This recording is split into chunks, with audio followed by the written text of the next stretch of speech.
আপনারা ভোটের মাধ্যমে সুন্দর সরকার পাবেন। কিন্তু আজকে এই যখন এই যে দেখা যাচ্ছে আমাদের যে জামাত যারা এক সময় দেশের মানুষকে হত্যা, পাকিস্তানের হাতে ধরিয়ে দেওয়া রাজাকার আলবদর হিসাবে নারী সমাজকে ধর্ষণ করে নারীদেরকে হানাদার বাহিনীর কাছে পৌঁছে দেওয়া যারা করেছিল, তারা আজকে মুখে সাধু সেজেছে ঠিকই, কিন্তু তারা তাদের অতীত যে আদর্শ সেটা তারা ভুলতে পারছে না।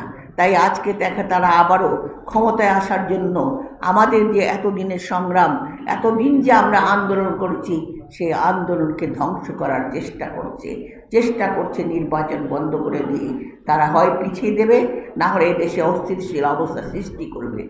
তাই কিন্তু বাংলাদেশের জনগণ, আপনারা বিএনপি এত বড় একটা দল, যে দল এইটা কখনো হতে দেবে না।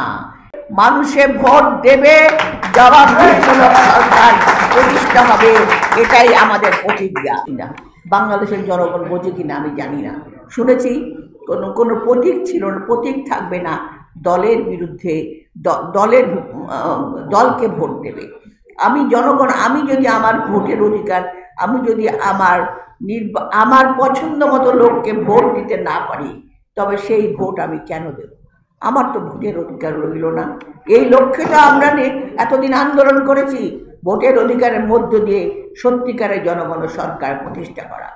তাই আজকে বলতে চাই, আমরা বিএনপি, আপনারা অনেক নেতাকর্মী যারা বিভিন্ন সময় নির্যাতিত হয়েছেন, বিভিন্ন সময় আপনারা কাজ করেছেন, আজও করে যাচ্ছেন।